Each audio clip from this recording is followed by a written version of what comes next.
I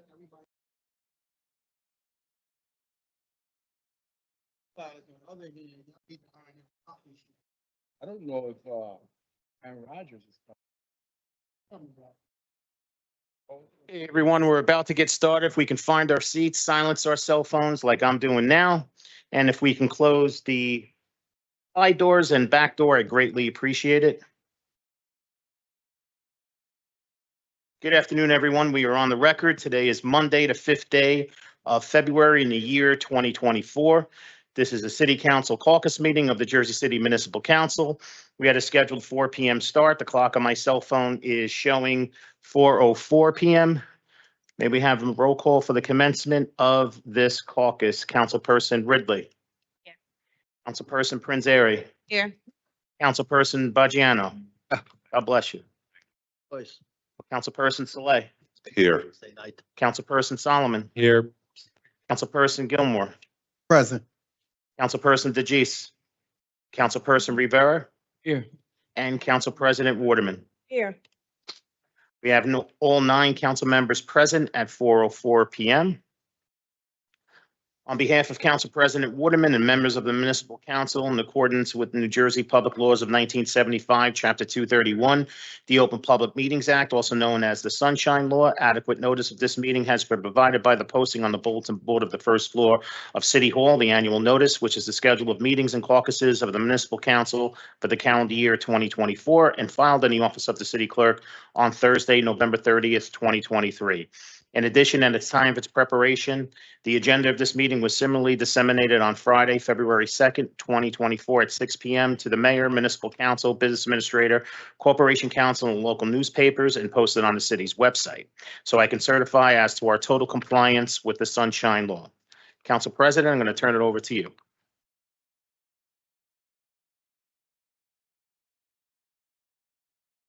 We have St. Peter College students here from Government and Leadership. Welcome to our caucus meeting. So our first director will be Director Shea. Good evening, Council President, council members. The Department of Public Safety has 3 resolutions for your consideration this week. The first one is item number 10.14. It's resolution 24-069. It is a resolution requesting you approve the nomination of Ryan Spain, Esquire, to an assistant municipal prosecutor vacancy. We had one assistant resign. We need to replace him so that we can keep the 100% courts functioning in the municipal courts. And Jake has interviewed and approved this nomination.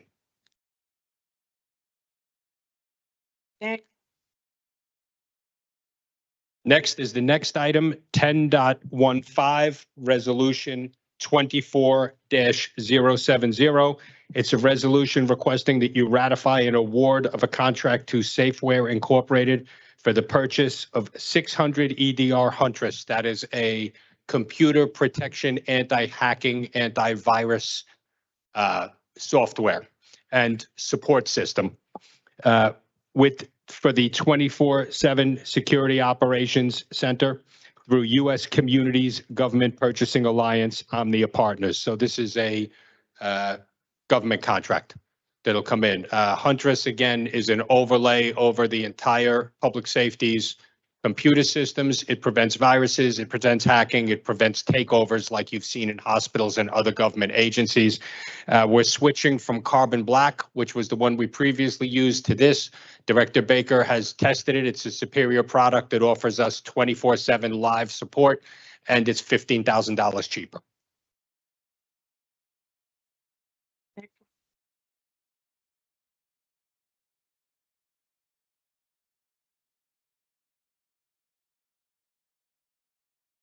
Okay, and the final resolution is the next one, 10.16, resolution 24.071. This is a resolution asking you to authorize us to go out for competitive contracting to conduct emergency medical response training for our firefighters, first responder training. We're going to be going out requesting contracts. We need your permission to put that out. Questions? Yeah, I have a question on something else. That's the last resolution? Yes. Director, that last meeting, but the meeting before and the meeting before, I had asked your office to give me some information from an email that was sent to your office. I have not heard anything about back. This is getting to be insulting. The information was requested. Now we're going on maybe a month and a half, almost 2 months. And I want the information.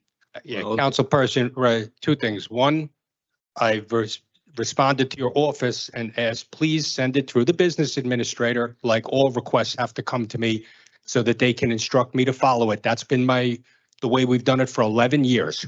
Yeah, And Mel, secondly, I was on vacation, as I think everyone knows, for the last 10 days out of the country. So I wouldn't have been able to get to it well, this we're going 2-week on period almost anyway. 2 months. And first of all, I don't think anybody in this council has to go through anybody because this is the deciding government body up here.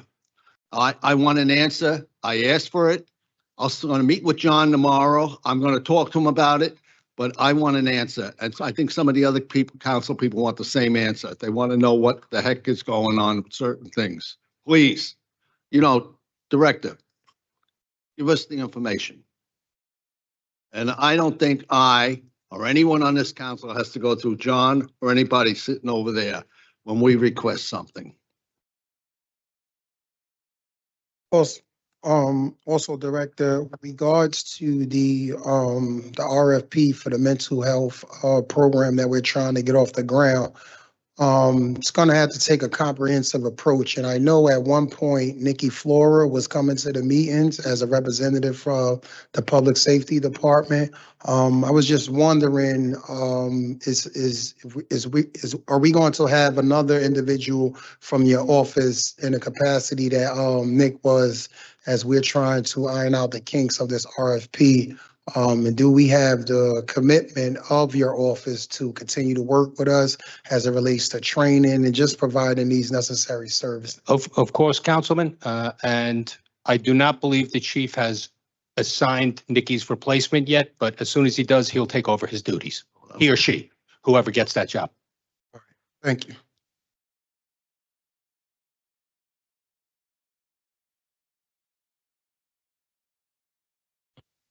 Good evening, President Waterman, members of the council. I have 8 items before you this evening.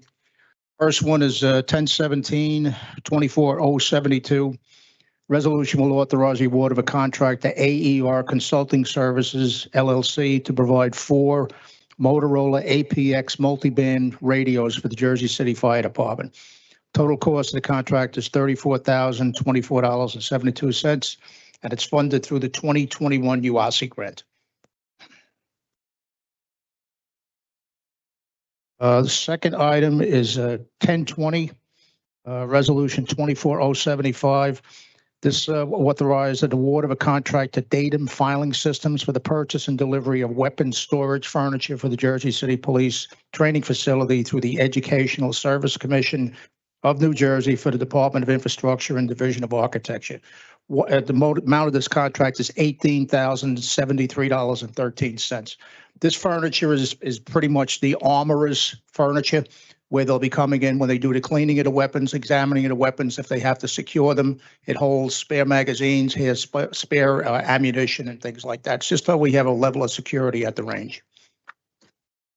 Director, excuse me, I forgot. I do have a question with regards to 1017, the UIC grant. You said the grant was from 2021, correct. How long do we have typically to spend funds in this grant? Because I think on that resolution where we were sending funds back, I believe I seen us sending some money back from one of the UIC grants. There's a 3-year grant period. So for this grant, it won't close out until July of 2024. And then the final closeout goes through October. The reason we were giving funds back in those previous grants, as I explained, Councilman, was the fact that the majority of the time, that was 18 and 19, was during the COVID event. So it was problems processing, there was problems obtaining the goods. And what happens is when the money goes back into the UASI, it goes back to handle items and events for the entire region. So we may not have benefited directly from the funding, but we would benefit holistically as the money is spent across the 7 counties and the 2 cities. Okay. 1021-24076, resolution will authorize the award of a contractor to Warshore Electric Supply Company through the New Jersey Cooperative Purchasing Alliance, NJCPA, Bergen County Co-op to supply lighting for the Jersey City escalation.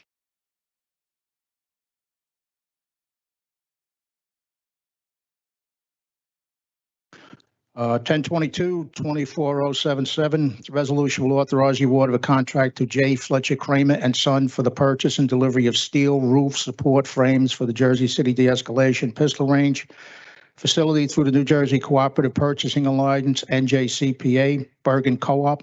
Total amount of this contract is $25,724.80. 1023-24078, this resolution will authorize award of an open-end contract to F&S Tire Corporation for various tires for city-owned vehicles on the New Jersey State contract. The total amount of this contract is $250,000 with a temporary encumbrance of $10,000. 1024-24079, this resolution will authorize the award of a contract to Apollonia Trading as air brake equipment for heavy-duty parts and repair services on the New Jersey State contract. The total amount of this contract is $220,000 with a temporary encumbrance of $10,000.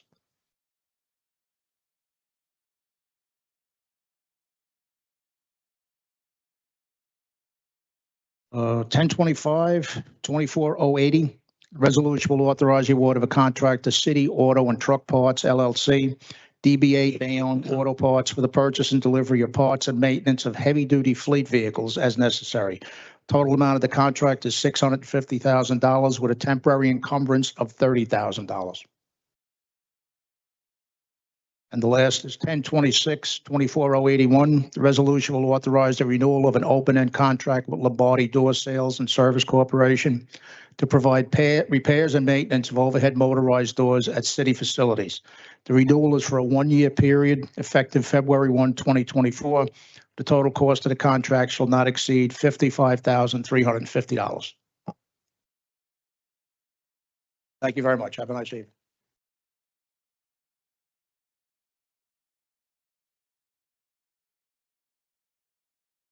Evening, Council. I have two resolutions. The first item number is 10.9. This is a resolution rejecting a sole bid received by Ulicom for stop-loss insurance for employees and retirees. Number? This is 24 10.9. 06. Sorry, it's 10.9, Councilman. 10, yes, I'm sorry. Any questions? I'm sorry. Just, you just a little more, were they our prior vendor for this? Yes. And why are we rejecting their bid this time? We just want to re-advertise to Okay. see if we can get more bids on the contract. Okay, got it. Councilman, there was a substantial uptick in their new quote. So when there's usually just one respondent, we like to go out twice to see if we can create a healthy environment for competition. Okay, thank you.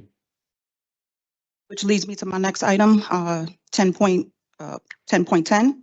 This is resolution 24-065. This is a resolution authorizing the extension of a contract with Ulicom to provide stop-loss insurance for employees and retirees. Again, this is why we re-advertise for stop-loss insurance.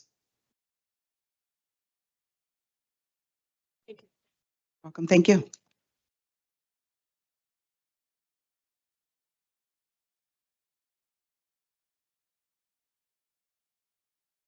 Good afternoon, Council President, council members. Dr. Lawrence Cyran, Acting Division Director of Animal Care and Control. I'm here to introduce Resolution 24-067, Agenda Item 1012. This is a resolution authorizing a shared service agreement with the town of Guttenberg pursuant to the Uniform Service Shared Service Act. It's consolidate Jersey City services and to provide the town of Guttenberg with services for animal control and animal sheltering. Just to make you aware that this is for animal sheltering only. Guttenberg has their own animal control services, and this a mutually beneficial agreement with Guttenberg. Guttenberg is going to receive a state mandated requirement that they provide shelter services. Jersey City will provide that. In addition, Jersey City will receive $11,000 annually to support our shelter operations. Guttenberg is a smaller municipality in Jersey. It has approximately 12,000 residents. We expect a very low volume, and it's not going to stress the capacity of the shelter in any way. To date, so far the month of January, we have not received any animals at the shelter from Guttenberg. Questions? Yeah. How many, Yeah, how ma'am. many animals are currently in the shelter You want statistics for last month or as of this month? as of this month, or your most Okay. recent statistics? I did bring some statistics with me just to make you aware of what we've done over the past 30 days, the month of January. The capacity so far, we've spayed and neutered 86 animals. Approximately 37 dogs were in the shelter. We had 30 cats in the shelter. Out of the 37 dogs, 12 were surrenders. We do have many of the services provided with other rescue organizations. Regarding animal control, we've actually had many complaints. Typically, we have stray dog complaints. We had 22 dogs, 30 cat complaints, 17 animal abandonments. There's been a couple dead animals, actually removing of dead animals. We've had bite cases, 4 bite cases, and we had 1 hoarding case with 37 cats removed. And then just as a follow-up to that, I know one of the concerns is if there should be a hoarding situation, what is the plan for that if we have 60 animals in our shelter and they come at us with 50 cats? Many of these hoarding episodes don't happen overnight. It's accumulated over time. So we make our best effort to actually capture as many animals as we can. We put them in cages. We arrange to have our in-house veterinarian or a vendor that we have that do spay and neutering services. We try to do that a few days before we capture the animals. We bring them to the vet. They get spayed and neutered. We hold them as required by state law, and we hold them up for adoption. In other times when we have large amounts of animals like hoarding situations, we try to actually contact a few rescue organizations to see if they can assist, and many times they're glad to help us out and take 10 or 20 animals. Okay, so then if it were, and I know this is a hypothetical, but I guess my concern is overcapacity at the shelter altogether, but I do know that in some hoarding situations, it will just be TNR, trap, neuter, release. So do you have somebody that would investigate or work with the municipality to see how many are actually adoptable and can come into the shelter? True. It depends on the animals themselves, where the animals came from. Are they wild? Are they feral animals? Do they have socialization so that they are adoptable? So we try to work with other rescue organizations that can work with us. I just want to speak about just the capacity. So how many dogs and cats or animals in general are we able to hold at the location? Right now, we have approximately 40 animals, 40 dogs, and for about 37 cats. Let me rephrase the question. I want to know the capacity. What do we have the capacity to hold? Right now, that's what I just stated. We have more kennels and more cages on our way. We've ordered more. They're on order. So you don't know the exact number of the capacity? It's about 40 for dogs. About 40 for dogs. Now, how many of the 40 are we going to allocate to Guttenberg? As needed. It depends on if they call us and they need the services for sheltering only. They have their own animal control officer. So he's on duty and he will patrol the streets of Guttenberg. But if need be that the animal is a stray, if the animal is wandering around without an owner, it's the animal control officer's job to actually obtain that animal and bring him into shelter services. Well, if I may, Paul Bellenboyer, the contract specifically is only for animal controls, animals which are mandated by the state. Hoarding situations do not fit under that. Those would be on an as available basis and also separately priced. So they're not included in that $11,000 price. My concern, Paul, is that I'm just trying to see what would be the allocated number to them. Like, we don't know, like, we know how much they're paying us, but we don't know how much space they're afforded. I'm just trying to make sense of this. Councilman, there is no space dedicated to Guttenberg. It's only when an animal is presented to us that space is needed. With the town of $12,000, or I'm sorry, 12,000 residents, the we are responsible for stray and abandoned animals. That's it. We expect that number to be approximately one per month. And thus far, the number has been 0. So that is in line with the initial discussion that we had with the town of Guttenberg.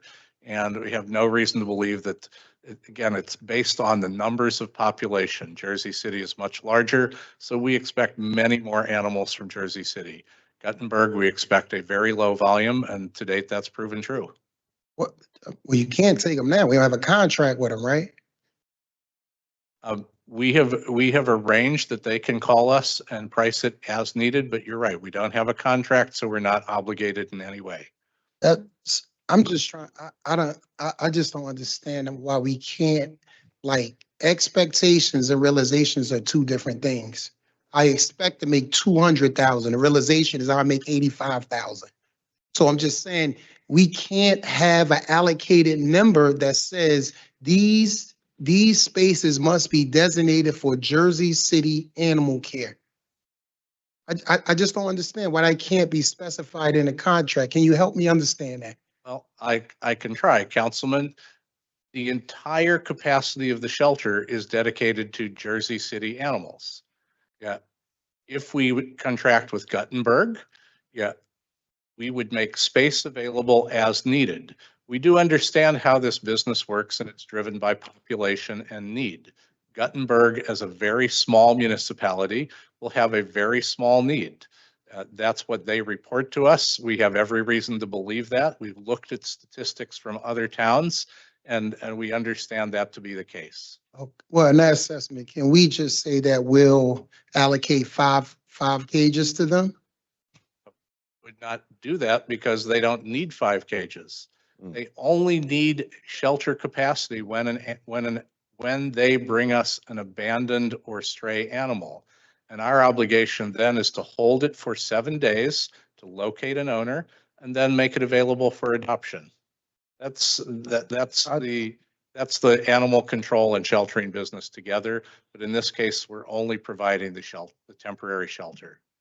I think I'll speak with you if I have a one-on-one, because I don't know if I'm not asking the right question, or I just don't know where the disconnect is, but I'm not receiving concrete, substantive answers. You're giving me a bunch of roundabouts and hypotheticals, and for the sake of time, I guess it may be appropriate for us to have a one-on-one. Happy to speak, as any time that's needed through our director and the administration. Councilman, you might think of this like Jersey City Medical Center. They're located here, but they don't allocate a specific number of beds to Jersey City or other municipalities. They take patients as they arrive. This is really the same kind of model, and we expect Guttenberg to have very few animals over the course of the year. Okay, all right. So, Paul, since we do have a larger amount of animals, and I think you said there's about 30 or 40 dogs, right? And about the same number of cats right now, but we don't know what the capacity of the shelter is, or we didn't answer that question. Animals come and go every day. Okay, so I guess if we get to a situation where we have, I don't know, whatever the number is, like 35 dogs or whatever, and then we get 2 dogs from Guttenberg and we're at capacity, but we have a need in Jersey City, who fulfills that need at that point? Councilwoman, so if we are at capacity, then we add temporary capacity in ways which are less than desirable. We have temporary holding spaces that we can use. Normally, we want the animals to be inside the facility in a professionally built kennel for dogs or cages for cats. The facility which was left to us had less equipment than we were expecting and had contracted with them for. So we're busy adding that capacity, and we will get back to you, to the entire council with a current capacity number for dogs and cats, plus our expected additions that we're busy trying to achieve right now.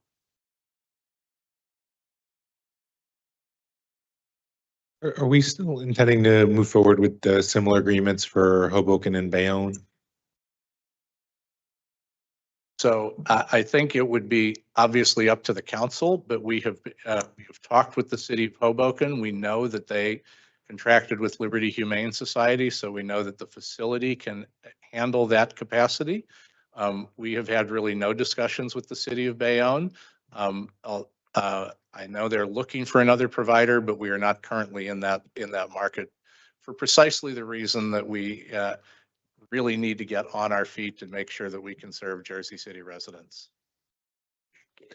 Yeah, I think, I think we've talked about this before, and I appreciated your willingness to answer my questions and to have further conversations with members of the public. I think the concern, at least for me, is, until we have the track record of, hey, we can, serve all of the Jersey City's needs and ensure our shelter is, without getting much terminology, but is having adoption rates at the highest possible level. If we're taking on extra capacity, the worry is that we're going to get overwhelmed and we're going to have, I think, too many animals, and then that will lead to practices that we don't want to have, right? Whether it's, any number of things. So I think that's the concern about going forward. Guttenberg, small number of animals, but you could have situations where it's more, and then there's other municipalities that may seek to contract with us after that. Yeah, I think, thank you, Councilman. I think that in all cases, we take those concerns very seriously. We have to run a professional, well-managed and humane facility.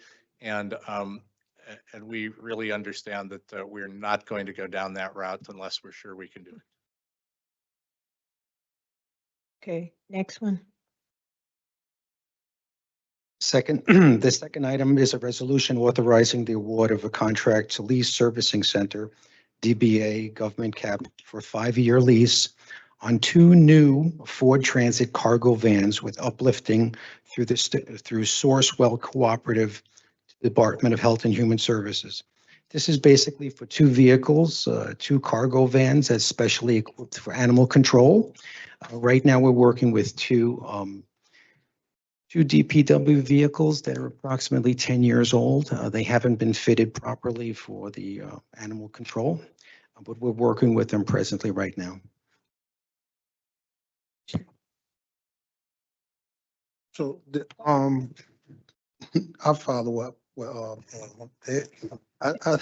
y'all not prepared to do this. I'll reach out to you, Paul. Thank you, Lawrence. Thank You'll you. reach out to Paul, he said. Laura?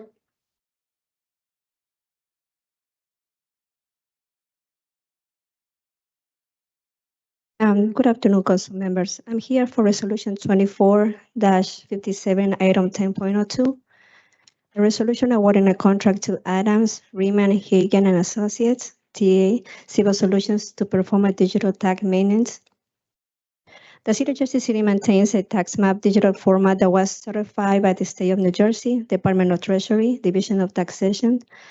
The maintenance of the tax maps includes the assessment data synchronization, geographical locations, zoning, building, and updating the property boundaries after any block and lot designation has been changed. Also, they will be maintaining and transferring the data layers to Tyler systems. We have been working with Civil Solutions for the past 10 years. The total contract amount is $165,975 for 1 year. That was 10.2, correct? 10.02. When is the data being transferred to Tyler? Is that part of this? They usually transfer and I think on a weekly basis. They update it if we do any changes daily, so they update it overnight. Are you able to research it by block and lot in Tyler now, or? Yes, whatever we have in the microsystem is transferred to Civil Solutions, and Civil Solutions transferred to Tyler. Any changes in the block or lot or any subdivisions that we have in the city. This is a year contract. Yes.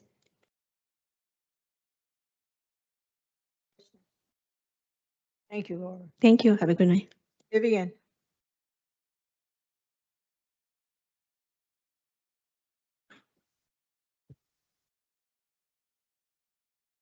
Good afternoon, council.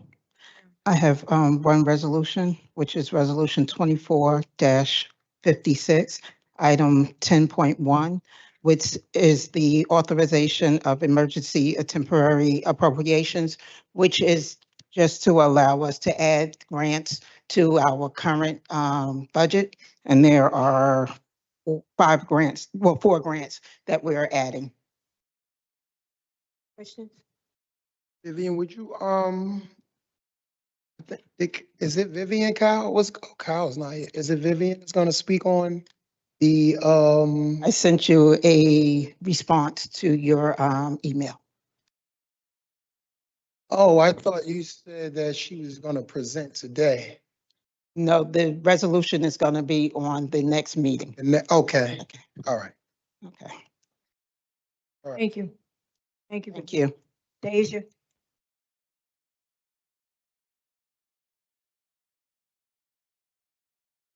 Good afternoon, members of the council, members of the administration, and our students from St. Peter's. Hi, my name is Deja Anderson. I'm the director of the Division of Community Development. So I'm in charge of stewarding all of our federal dollars that come into the city. I have two resolutions for you today. The first one is Resolution 24-061, Agenda Item Number 10.6. And I am requesting for the municipal council to authorize the business administrator to execute the discharge of a mortgage encumbering the property located at 58.5 Oak Street. In November of 2013, the homeowner executed a mortgage in favor of the city for the amount of $24,603 made under the homeowner repair program. This indebtedness is a deferred payment, no interest mortgage, and at the end of the 10th year after signing the mortgage shall be forgiven in its entirety. Questions? Next one. Okay, the next item I have for you is Resolution 24-062, and that is Agenda Item 10.7. This is a resolution requesting the municipal council to award program year 2018 home investment partnership funds as homeowner down payment assistance contract for the homeowner George Sefrin under our Golden Neighborhood Home Ownership Program for the amount to be no greater than $140,000. This homeowner has gone through our entire program. He was selected in the lottery. He has undergone HUD-approved home purchaser counseling program and is now at the point where he is going out on the market to look for a property that will qualify. So we are requesting that you authorize him to go out and start searching for a home for our program. They're not gonna use the whole 140, right? It depends on the price of the property. We have a formula where HUD allows us to provide up to, and what we requested from HUD was $150,000. But based on our preliminary calculations of his income, how much money he has of his own money to go towards down payment, we would have a maximum that we would be allowed to provide this particular homeowner of $140,000. Is he the only one that got through the lottery process, or will there be more that come in front of the council? There are more that will be coming in front of the council. This is the first person that has met the credit score requirement, has completed the HUD-approved counseling, and has contracted with a real estate agent to assist them and to begin the search. And it's only for down payment assistance, correct? That is correct. Took so long. I said personally. We have had some homeowners that were concerned if we don't get this prior approval, if they are to put offers on properties, and then I have to go to council and then request it at that time, they will likely lose out on the properties.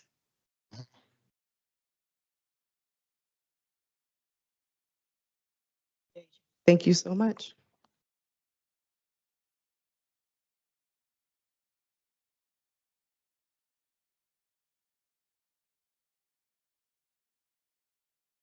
Hello, Council President, members of the council.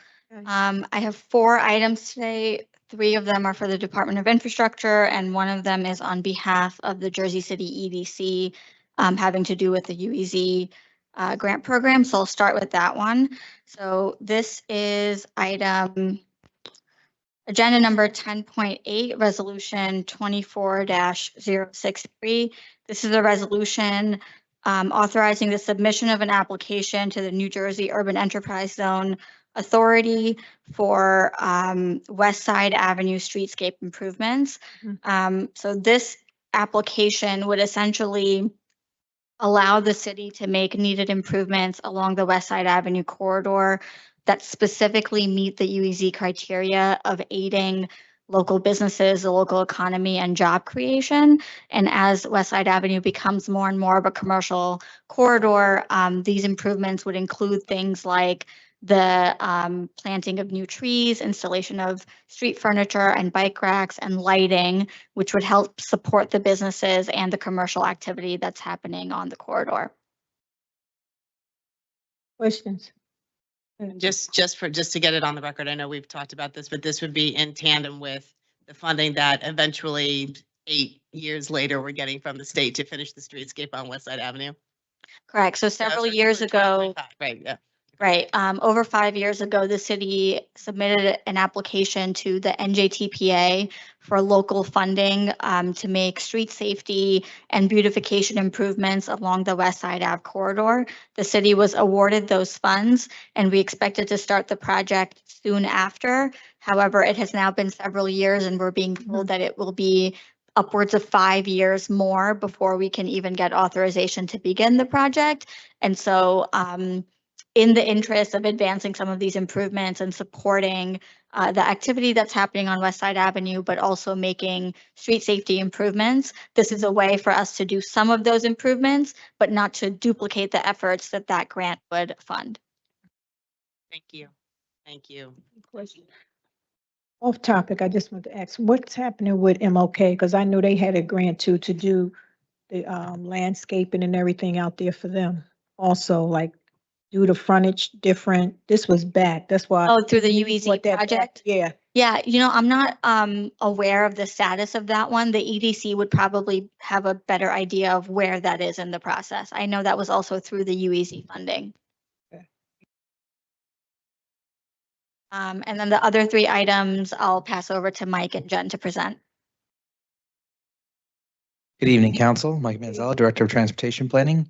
I'm here to speak about agenda item number 3.2. It's ordinance number 24-005. And this is an ordinance to extend a lease, a short-term lease for a property at 70 Eagle Avenue that is owned by the New Jersey School Development Authority. We were here before council in September to adopt an ordinance for a 6-month lease for that property at no cost to the city in order to park the VIA vehicles, the VIA Jersey City vehicles. The School Development Authority is not moving forward with any construction in the next 6 months, so they offered to allow us to extend the temporary lease another 6 months. So the original lease is set to expire March 12th of 2024, and this extra 6 months would extend that lease to September 12th of 2024. Mike, what is VIA's plan as it relates to finding their own parking? We're working with VIA on that, on locating a permanent home for that, for the parking of the vehicles. This extra 6 months would allow some more time for us to solidify that final location. That's what they said the first time, and it was supposed to be temporarily. Now we're here back again. Right. That's what's their plan? Councilman, when we first contracted with VIA 4 years ago, this isn't something that we included in the contract terms. When we go after this final renewal that we'll have for the remaining 5th year of the contract, when we put the project back out to RFP, that will be the time that we can bake in language into the RFP saying whoever we contract with, whether it's VIA again or another vendor, they are responsible for securing their own location to park the vehicles. However, because we started this as a pilot back in 2020, this wasn't something that we required them to do. And so they've been good partners. They're seeking space, and we're working with them on it. But I don't think there's anything in our contract with them that we can use to require that they do it. And when is their contract up? So we are up for the 5th and final renewal, which will be in front of the council at your next meeting. And that will be through February of next year. Before the contract ends, we would initiate the RFP and put it back out so that there's no gap in service. So probably I would say 6 to 8 months from now, we'll start drafting that RFP and putting language into there to release it and try to get vendors for February of next year and onwards. Yeah, I just really hope. I agree that with you, we- by the way. we They really should be. Citing that up, yes. Yeah. And if VIA can clean up the lot, that would really be helpful to the community. They typically keep it clean, but we get in trouble when it rain and the wind blows a lot from the storm. The garbage cans, because they have regular garbage cans, starts to spill out and it pushes the debris and the garbage all over the lot. Okay, we'll relay that to them and we'll work with DPW to help with waste collection too.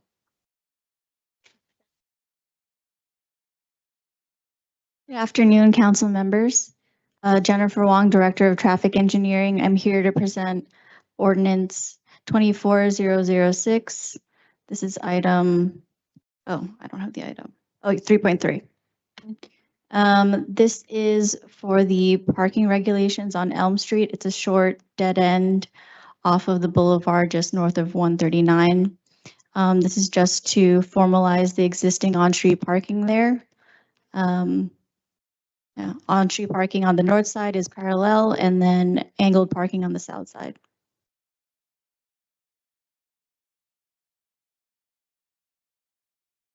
Okay, next one is resolution 24082, agenda item 10.27. This is for the renewal of a contract with Gen Electric for the maintenance and repair of all the traffic signals throughout the city. We're using our first option to renew. I just want the record to reflect that we like traffic signals on MLK too. We're concerned about our safety up that way too. Sure, we're actually looking into applying for a grant through NJTPA, and we're looking to do warrant analyses for several intersections on MLK. Thank you.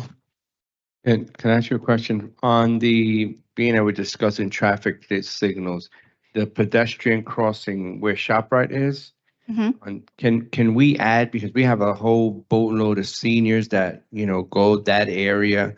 Can we add the maximum? Because I think right now it's at, I'm not sure if it's 20 seconds. It takes them that long to get to that stop. Yeah, sign. absolutely. We can add the max.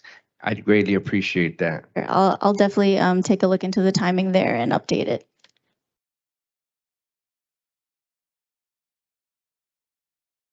Thank you. Cynthia?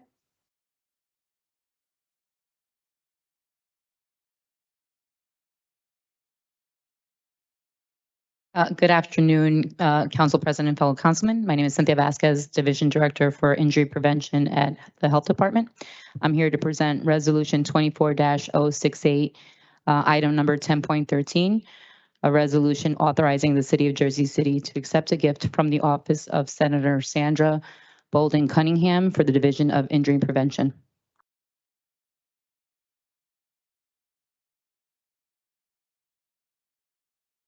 Question? Thank you.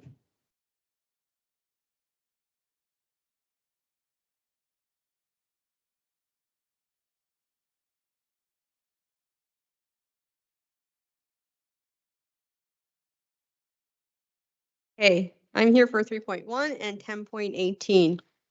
We'll do 3.1 first. This is for the Powerhouse Arts District. Let me give you some background.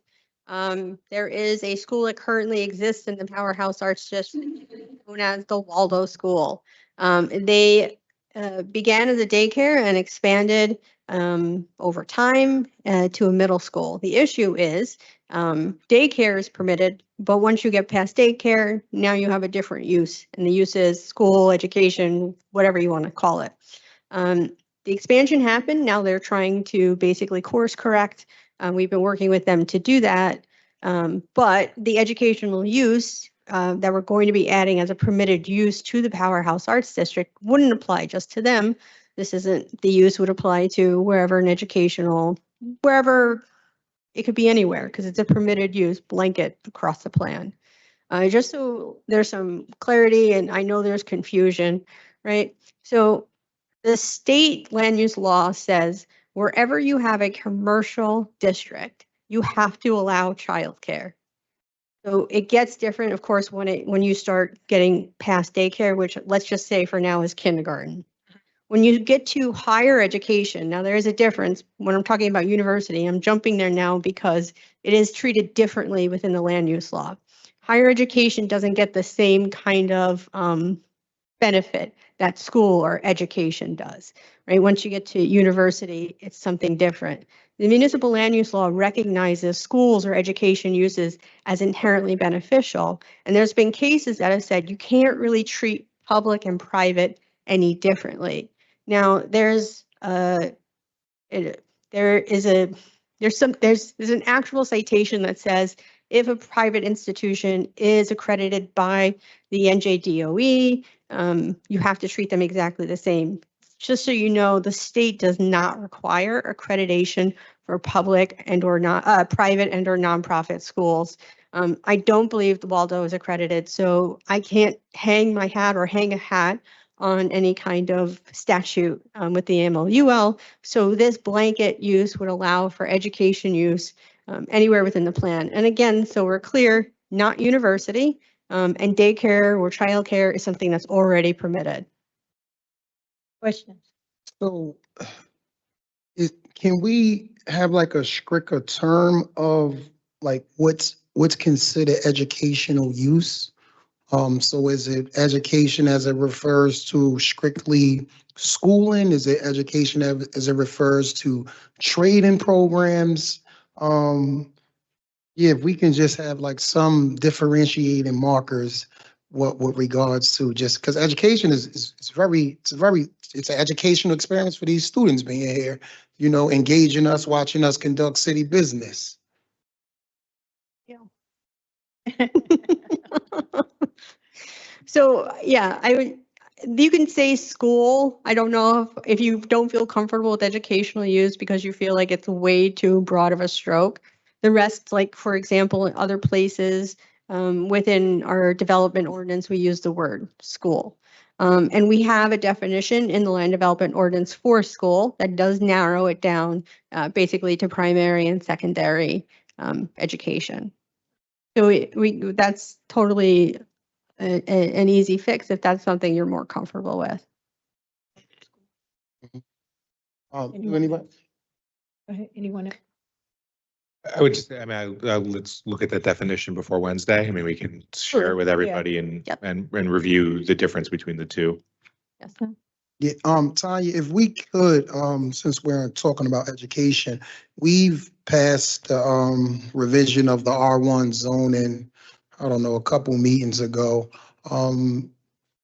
But it seems as though regular citizens are not the beneficiaries of this new zoning change because they're not educated. They don't understand how it worked. This has been at least 2-3 people to call my office to just try to get understanding. So I was wondering if it was possible we can have like some type of quick did you know type of video or something like that, because the changing of the R1 changed the game in so many aspects as it relates to what you can do. It also changes the game as it relates to how much your property value is worth now. So people who's going to sell their house who was previously in the R1 zone was in a 1 family, and the developers who have the wherewithal, who have the resources to know that now that same 1 family can now be a 3 family. Yep. And they prey on people not having the intelligence or the knowledge of. So if we can just do something just to combat them, at the very least, they'll know the proper value for their property. Absolutely, and I apologize. I know when we put it into law, we said that we would do that. We've been working on an FAQ, and it's been completely my fault for letting it fall off the radar. But you are 1000% correct. Okay, thank you, sir. Next one. And the other one is a resolution to allow the planning board to study, for what I wrote in there was long-term care facility within the Exchange Place North Plan. This is specific to the floors above where the Whole Foods is. We've been approached by Kessler Rehab in order to put a use there. So medical use is a permitted use, but overnight medical use is not a permitted use. In fact, the definition for medical says you can't have any overnight, no inpatient, only outpatient. So this is a chance for, I think, the planning board to study what does that look like in this plan to actually define this use. So Kessler did represent to us that they are typically defined as a hospital in the other places they are, such as West Orange. We do have a hospital definition, but I don't know if that's necessarily the proper use or term for what this is. And it might be something that looks a little bit more like long-term care facility because the impact, the intensity of a hospital maybe versus something like Kessler is certainly different when you think about ambulances coming in and out, people coming in and out. So this is really just the resolution to authorize the planning board to study that. Typically over the Whole Food area? Yeah, I don't know if it's every floor. I think it's it was at least a couple floors, I think. It would just, yeah, so what it would allow, so that block is actually a district, a sub-district within the plan. So the resolution says for the sub-district. Is it just, off the top of my head, that seems like a good approach. Can you connect me with the applicant? I can just make sure they speak to the local community and start that conversation as this idea moves forward. Yes, 100%, 100%. Question? Thank you, Tanya. Okay, thanks. Ron, you can take it from the top. Okay. All right, council members, items 3.1 through 3.3 were touched on earlier. We're going to move on right to our second reading ordinances, which is only one. Item 4.1, City Ordinance 24-003. It's an ordinance supplementing Chapter 332, Vehicles and Traffic, Article 2, Traffic Regulations, amending Section 332-9, stop intersections to designate the intersection of West Side Avenue and Pavonia Avenue as a multi-way stop-controlled intersection. And we have public speaking requests. We are now at 59 and it's growing. On to our petitions and communications. Any questions or comments on items 6.1 through 6.24? Hearing none. Office communications. Any questions or comments on items 7.1 through 7.2? There are no reported directors. We have our claims and on to our resolutions. Item 10.1 and 10.2 were touched on earlier. Item 10.3, City Resolution 24-058 is a resolution of need in support of 177-195 Grand Street Development. Yeah, you just speak on what this is. Yeah, Councilman, 10.3, 10.19, and 10.28 are all resolutions that when applicants go to get HMFA mortgage financing, and there is a need or a requirement for affordable housing, that they do present it to the governing body, and the governing body agrees that there is a need for affordable housing in those areas. So this would be the Grand Street, and there's 60, I believe, 60 total, but there'd be studio 1, 2, and 3 family. And then the other two, there's 1019 is the same as well, different developer, and 1028 is for senior housing. And for the Grand Street one, do you know what type of what applications they're filing for? What kind of incentive programs? I definitely get you back some information. I know there was early conversation about Aspire, but I'll definitely confirm before Wednesday. Great, thanks. Okay. Next is item 10.4, City Resolution 24-059 is a resolution recognizing the Jersey City Girl Scouts Heart of New Jersey Troop 51013.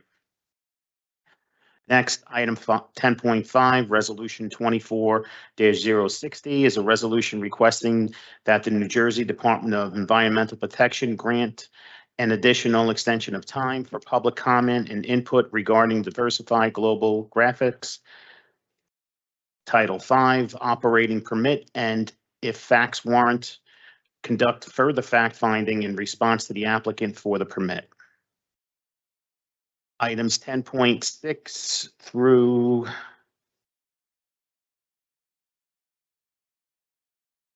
10.28 were all touched on earlier.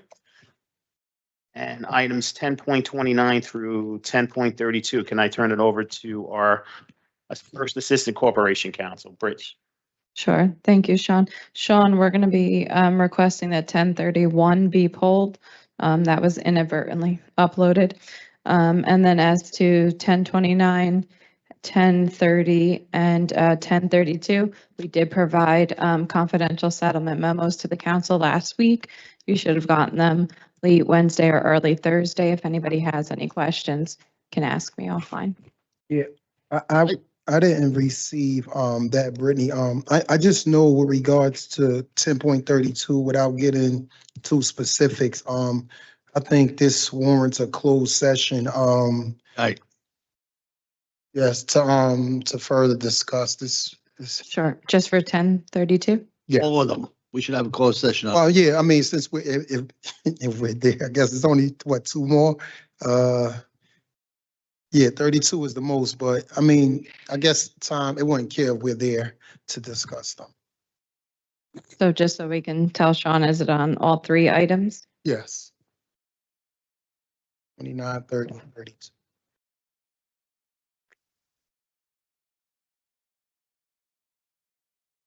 So council members, if you're requesting a closed session on those items, are you looking, I guess you're not looking to vote on them on Wednesday, so, because we're going to have to pass a resolution in order to go into closed session. So Council President, that would be a late item for a closed session. And then the administration would withdraw the settlements until we have the closed session. That works. Thank you, Mr. BA. That helps me too. And we're going to need a date for it. Do you want to do it on the same day as the council meeting, earlier, how we normally do? 22nd at 5? Or As long as the council is good with that, I'm fine with that. or the council president wants? Yeah, we can't hear you, bro. Sure, the 22nd at 5 PM, how we normally do it? So the closed session will be downstairs in the caucus room. Yes. Yes. We're going to add that as a late item and withdraw the settlement resolutions. All right, with that being said. Well, Sean, I have one more thing. Just John, with regards to, because I heard several directors speak to the fact that we should reach out to you to engage them. I don't know if it's policy. I know we haven't been doing, well, at least I haven't been doing it. So if you can just give me some clarity on how does that, dialogue work? Yeah, it was just for two reasons. When we kind of centralize all the information, you guys can hold me accountable if you're not getting the information. And certain directors are more respondent than others. So when it comes through me, I created a log of everything that's outstanding, and I keep following up with them myself to kind of avoid the lead work from you guys.